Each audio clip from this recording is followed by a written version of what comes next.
Bienvenue sur Les Apprentis Lecteurs, le Trône de Fer, le podcast lecture du Trône de Fer ou The Song of Ice and Fire, sans spoiler. Et aujourd'hui, joie joie, mes amis, joie. Nous l'attendons enfin, nous l'atteignons enfin. Le dernier chapitre, the final chapter. C'est terminé, oui. Vous pouvez pas savoir à quel point on est heureux là. En tout cas, moi, je suis resplendissant. Enfin, je suis très fatigué, mais je suis resplendissant parce que depuis le temps, je sais pas si vous vous rendez compte, mais en fait, quand on a commencé, ok, c'était un peu sur, voilà, pas un coup de tête, mais presque. Donc, ouais, moi, j'ai accepté sur un coup de tête, clairement. Et là, de voir qu'on, franchement, ça fait depuis peut-être un an qu'on a commencé, de voir qu'on l'a enfin atteint. Waouh, quoi. Waouh. Non, mais en fait, on a passé tellement de temps sur ce podcast, sur ces épisodes que c'est un peu, voilà, quoi, une consécration, entre guillemets. C'est un achievement. Ouais. Et puis, bon, on en parlera à la fin de l'épisode, mais, double plaisir pour la fin de cet épisode parce on dépasse enfin la saison 1, quoi, qui était, voilà, on la connaît par cœur, la saison 1, et c'est vrai qu'il n'y a pas tellement de différence, mais bon, on en parlera à la fin.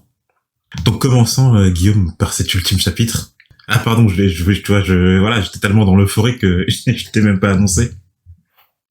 Ah oui, coucou. Donc, vas-y, Guillaume, je te laisse faire le résumé, et d'ailleurs, j'ai même pas annoncé l'épisode, le résumé du chapitre 72, soit le 10e chapitre de Daenerys. Donc, dans ce chapitre, ce chapitre final, on retrouve Daenerys qui va rassembler les restes, ce qui lui reste de Khalazar, quoi, pour les funérailles de Drogo. Et elle va nommer Jogo, Ako et Rakaro en tant que sang-coureurs, mais ces derniers refusent, stipulant qu'ils ne peuvent suivre qu'un homme. Elle nommera ensuite Jorah comme premier membre de sa garde royale, puis allumera ensuite le bûcher funéraire dans lequel elle aura placé Mirri Maz Duur et ses œufs de dragon. Et elle va rejoindre ce bûcher par la suite, et contre toute attente, en fait, elle va sortir intacte du bûcher, avec non pas 3 œufs de dragon, mais 3 dragons bel et bien vivants, ce qui va pousser alors tous les Dothraki à se prosterner devant elle et à lui jurer fidélité. Quand même une belle fin de tome. Avec ce résumé, on voit quand même que c'est une belle fin de tome. En tout cas, il y a une vraie conclusion, je trouve. Ou en tout cas, un passage à un autre acte. Bah là, surtout, Daenerys, on savait pas trop où on allait, là. Et 3 dragons, ça change tout, quoi. Franchement, son deck, il a bien changé, là. Les cartes qu'elle a en main, c'est plus les mêmes. Ouais, non. Donc le chapitre débute par la mise en place d'un bûcher avec le bois et les feuillages des alentours sous les ordres de Daenerys. Les membres du cas de Daenerys y commencèrent par y sacrifier un cheval. Et on sait pas trop... on comprend par la suite que Daenerys compte utiliser la sans-magie que Mirri Maz Duur vient d'utiliser dans les précédents chapitres, où Daenerys y avait appris la leçon. Seule la mort achète la vie. Mais en vérité, on voit, alors, les 3 morts qu'utilise Daenerys, là, parce qu'on sait qu'elle va faire naître 3 dragons, mais, si on capte bien, ça serait, Khal Drogo, d'une part. Il est déjà mort, déjà. Non, il est toujours en vie. Ah oui, elle l'a tué juste avant. Oui. Elle vient de le tuer. Mais bon, peut-être que tu vois. Ouais, peut-être, vas-y. Ouais. Il y a un petit délai.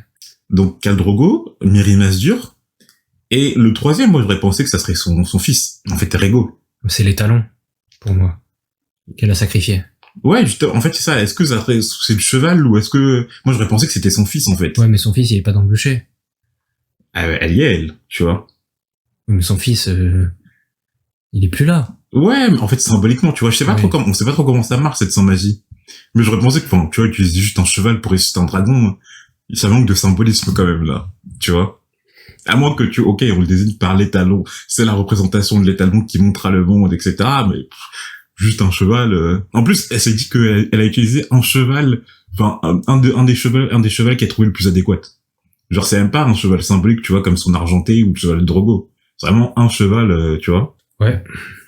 Mirri Maz Duur s'aperçoit de l'utilisation de la sans-magie et déclare à Daenerys, malgré le fait qu'elle soit prisonnière pieds et poings liés, qu'elle n'y arrivera jamais, qu'elle ne connaissait pas la formule adéquate, ni la sagesse qui s'y prêtait. Le fouet de Jogo la fitait. Parle beaucoup cette Mirri Maz Duur, parle beaucoup avant sa mort. On rajouta sur le bûcher funéraire toutes les affaires de Drogo, de ses selles, en passant par ses armes. Mais Lorsqu'on apporta les armes offertes à Daenerys lors du mariage de Drogo, celle-ci s'opposa à les y ajouter, clairant que ces armes lui appartenaient et qu'elle comptait les utiliser. Jorah Mormont interrompt alors. En commençant par l'appeler princesse, il se fait reprendre par Daenerys. Jorah considérait Viserys comme son roi, donc, à sa mort, elle devenait sa reine. Alors, en débutant sa plaidoirie par le terme « Votre Majesté », Jorah l'implore de ne pas rejoindre le bûcher funéraire qui venait d'être construit, qu'il était son épée, à présent et à jamais. Il lui conjurait d'oublier cette idée morbide et de venir le suivre voir les merveilles du monde.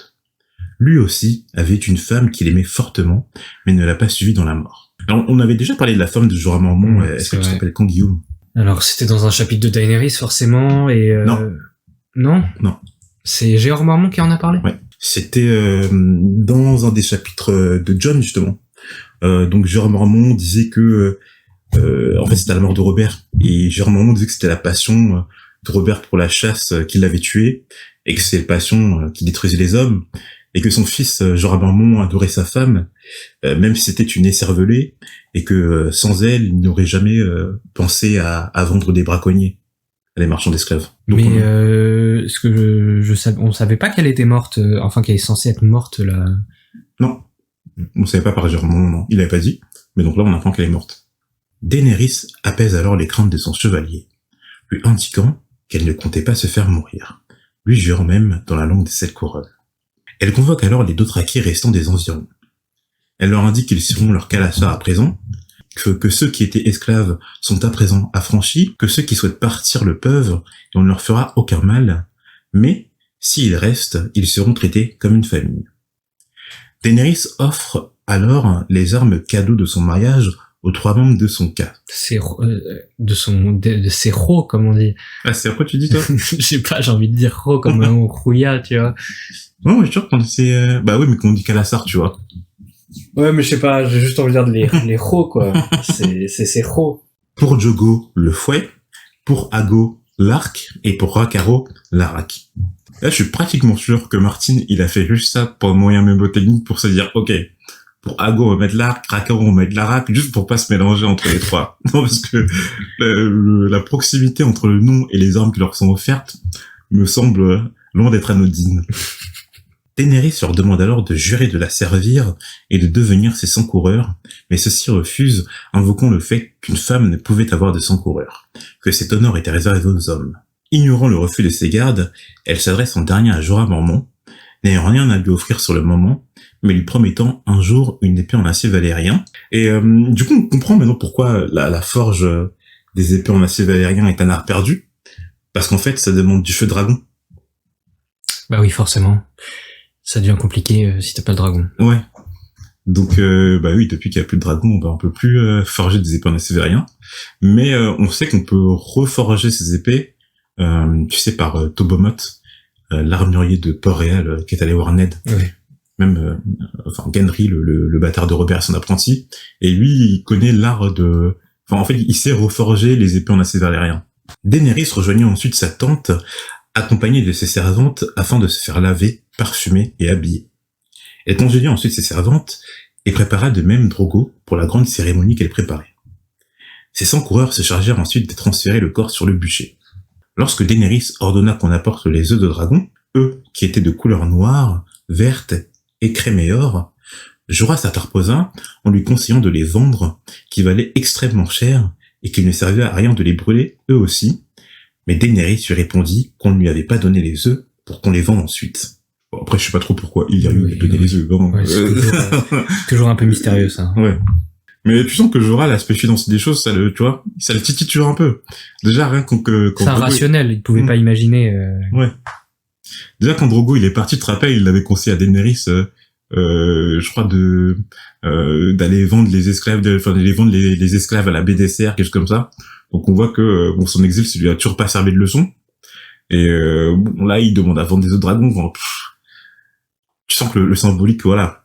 Et justement, en fait, dans mes notes, ça m'a fait un peu penser au dernier rêve fiévreux de Daenerys, où plus les œufs de dragon chauffaient, plus les mains translucides de Jorah disparaissaient, comme si justement Jorah était en opposition avec leur éclosion. Ou en tout cas avec ses œufs de dragon, tu vois. Oh là, Avec ses dragons. là, je sais pas, mec. Ouais, comme on dit, là, on rentre dans le monde de l'onirisme, mais Ouais. Ouais, l'onirisme, dès que tu m'entraînes là-dedans, moi tu me perds. Hein. en dernier lieu, Daenerys ordonna à ses gardes d'apporter Mirri Mazur au bûcher, la son magicienne promettant de ne pas crier lors de son châtiment. Alors que la cérémonie allait commencer, on apercevait une comète rouge sang, rouge feu dans le ciel. Une comète avec une queue de dragon, le symbole que Daenerys voulait. Donc on avait déjà parlé de cette comète, Guillaume, est-ce que tu te rappelles? Nope, ça me dit rien. C'était lors d'un des chapitres de Bran. Tu sais, t'avais le maître Luwin qui observait cette comète à travers sa lentille de mire. D'accord, ok. Je me souviens pas du tout. C'était dans un des derniers chapitres de Bran, en fait, celui où... Mais oui, c'est le dernier chapitre de Bran, celui où il découvre la mort des Darksark, là. D'accord. Daenerys prit alors la charge d'allumer le bûcher funéraire. Mirri Mazur commença à chanter, mais, au fur et à mesure que la température montait, son chant devint de plus en plus strident, jusqu'à ne devenir qu'un cri. Donc au final, elle a crié. Et en fait, j'ai re-regardé cette scène dans la série, et en fait, je l'entends vachement. Tu sais, au départ, elle commence à chanter, et ouais. Et après, t'entends le cri remonter et qui surplombe justement c'est les bruits des flammes qui crépitent. Je trouve que c'est vachement bien fait, en fait, dans la série. Le feu entend ensuite son homme, le cas Drogo, et Daenerys regrettait presque ce qu'elle avait fait. Mais elle le sentait au plus profond d'elle-même, elle était le sang du dragon et ne pouvait reculer. Comme dans son rêve fiévreux, elle pensait « Si je reviens en arrière, c'en est fini de moi-même ». Pas à pas, Daenerys approchait du bûcher funéraire malgré la température ascendante. On avait beau vouloir la faire sortir de là, seul comptait le feu à présent. Soudain, une explosion retentit et Daenerys fut à ses pieds une parcelle de pierre veinée d'or. Pah. Puis, une deuxième explosion suivit. Pah. Et enfin une troisième. Pah. Lorsque le feu fut suffisamment éteint, Jorah Mormont se rapprocha pour aller secourir sa reine. Il l'avait nue, noire de suie, et tout habit consommé, ainsi que de cheveux entièrement grillés. Mais, ce qu'on attendait depuis le début du roman était enfin arrivé. Jorah Mormont vit Daenerys Targaryen, bercé dans ses bras, un dragon très meilleur, un dragon vert et un dragon noir. Mais non. La seule Quoi réaction qu'il put avoir fut de s'agenouiller devant sa reine, tout comme les membres de son quart, qui lui murmura à trois « sang de mon sang », reconnaissant alors qu'ils étaient enfants, ses sans-croix. Ah bah tiens. Et au final, tous les membres de son calassar s'agenouillèrent devant elle. Daenerys sut, en les regardant, qu'il la servirait pour toujours. Alors du coup... Eh ben voyons, on va voir les dragons de Daenerys sont nés, les œufs ont éclos, après 72 chapitres. Donc je crois qu'on en parlait en off, justement, est-ce qu'on pouvait se douter que les œufs dragons allaient éclore Enfin, du coup, bon, forcément, c'est pas une surprise. Non, pas du tout. De par la fait qu'on a vu la série, qu'on connaît l'histoire, mais même n'en connaissant pas l'histoire, je pense que les gens doivent se douter, en lisant le tome pour la première fois, que les œufs dragons allaient éclore. Après, est-ce qu'on savait que ça allait éclore à la fin du tome 1? Ça, tu vois, ça n'en sait rien. Et justement, je t'en parlais aussi en off, mais en fait, quand j'ai relu toutes les notes du tome, j'ai redécouvert, et tu vois ce dont je te parle, que dans le rêve de Bran, celui juste avant de se réveiller de son coma, en fait, il est dit que à Asshai, il voit le réveil des dragons, quelque chose comme ça. Donc en fait, j'avais complètement oublié ce passage, mais en fait, on pouvait se douter que les dragons allaient se réveiller à un moment ou à un autre. Même pas juste implicitement, c'était dit texto dans le texte. Ouais. Je crois qu'on n'y a pas fait attention plus que ça, hein. Mais peut-être parce qu'on savait que ça allait arriver. Ouais, on savait tellement que ça allait arriver que... Ouais. Et donc du coup, oui, j'aime bien la scène où justement c'est le calassar, enfin, le calassar, c'est son coureur et Jorah Mormont s'agenouille devant elle. C'est typiquement une incarnation divine un peu. Genre, tu vois ça, tu la vois, elle sort des flammes, elle aurait dû être brûlée, elle sort avec 3 dragons. Tu sais, t'as juste envie de pleurer et de dire, mais... Ouais. Franchement, ils doivent l'avoir comme une déesse un peu. C'est la limite, hein. Totalement, je pense. Et je trouve que, je sais pas si tu te rappelles la scène dans la série, mais elle est géniale. En plus, t'as le thème de Daenerys qui est en fond, et tu la vois qui est nue, t'as les 3 dragons sur elle. Juste ce qu'ils ont pas fait, c'est les cheveux brûlés. Ils l'ont laissé avec la chevelure, mais je pense que, typiquement, c'est un truc typiquement commercial, on n'allait pas mettre Daenerys avec des cheveux calcinés comme ça. Mais la scène, elle est vachement stylée où t'as une caméra qui tourne de façon circulaire autour d'elle, et tu la vois, c'est avec un regard assez noble, tu vois, avec, ouais, elle est couverte de suie, là, ces 3 dragons autour de ses seins, autour de son pubis, c'est incroyable, la scène de la série. Comparé à la différence entre les premiers épisodes et la Daenerys de la fin de cette scène du dernier épisode. Génial. Et donc, le chapitre se termine par le chant des dragons de Daenerys Targaryen, chant qui n'avait plus été entendu depuis la mort des dragons il y a une centaine d'années. Guillaume, est-ce que tu peux rappeler un peu de ce qu'on sait de la mort des dragons? On sait qu'il y a que le dernier dragon, il est mort pendant le règne de Aemon III ou Aegon III. Aegon III, ouais. Aegon III, dit le fléau des dragons. Exactement. Et ça remonte à quoi, 300 ans? Non, 300 ans, c'est la conquête d'Aegon. Ah oui, à 100 ans. 150 ans. 150 ans. Et donc depuis, on sait pas pourquoi, mais il y a plus de dragons depuis. Là, on sait même pas s'il y a d'autres dragons à part ceux de Daenerys, hein. Non. Je crois qu'ils s'étaient dit au tout début de tome qu'ils s'étaient pétrifiés. Donc ça fait pas mal de temps qu'ils doivent exister. Mais donc, ouais, on finit ce chapitre et donc ce tome sur l'éveil des dragons. Alors du coup, comme on l'a dit au début, ça change un peu les cartes pour Daenerys. Je veux dire qu'avec 3 dragons, je pense que ce sera un peu plus facile pour elle de reconquérir le trône de Westeros. Surtout que, on l'a vu dans son rêve fiévreux, là, je pense qu'elle s'est un peu recentrée sur le fait que, non, elle était pas une Dothraki, elle était pas comment on l'appelle encore, la femme du Cal. Une Khaleesi. Mais que, voilà, ses ancêtres la regardaient avec des yeux sévères en disant, bon, petite, voilà, t'es la du dragon, on va reconquérir un autre trône, quoi. Ouais. Et on sait que, Aegon, il lui a fallu 3 dragons aussi, elle a 3 dragons. Ouais. Le chiffre 3 a l'air... de toute façon, c'est le symbole des Targaryens. Le dragon tricéphale. Oui. Donc le signe 3 a l'air vachement important pour... symboliquement, en tout cas.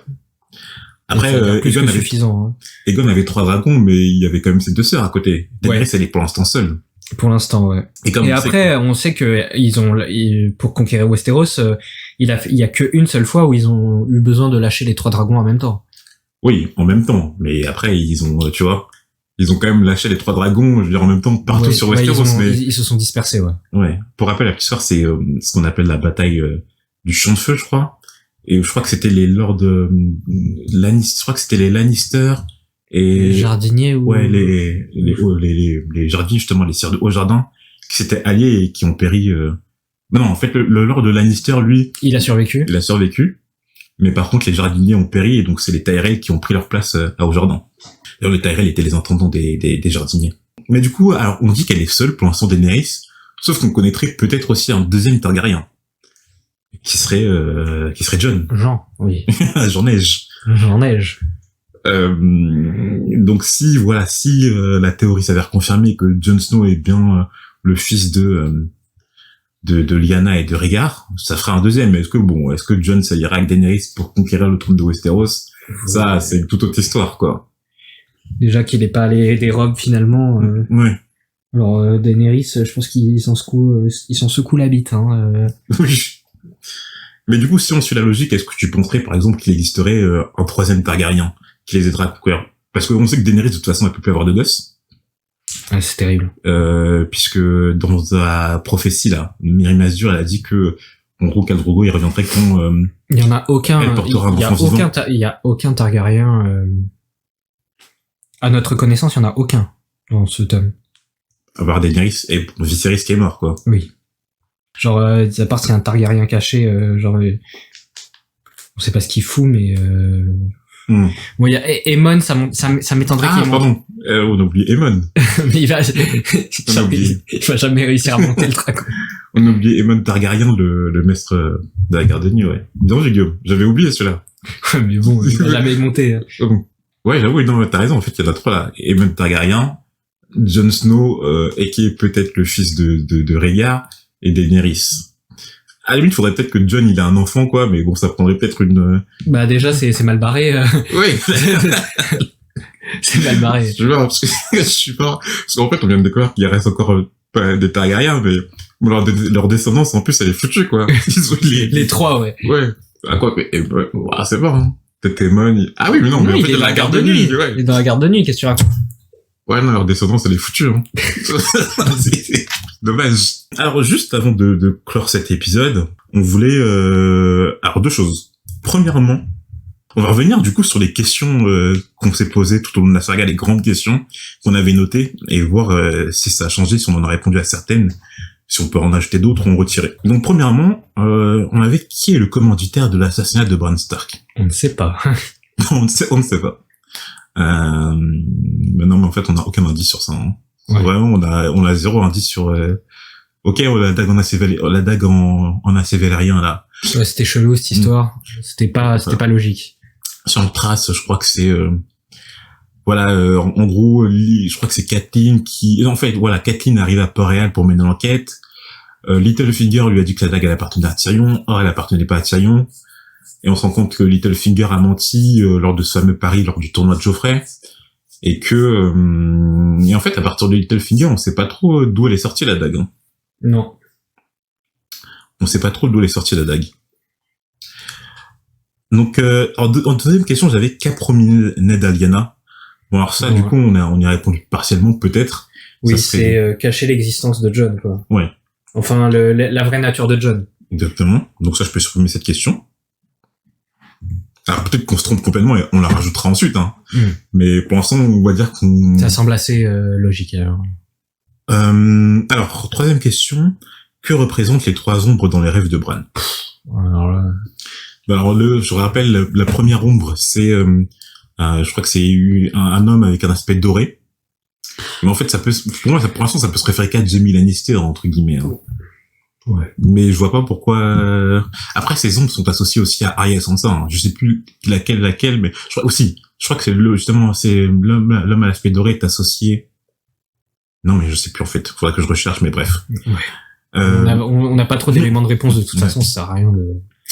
La deuxième ombre, c'était un homme grand en armure, mais à l'intérieur de cette armure, c'était creux, c'était empli de ténèbres.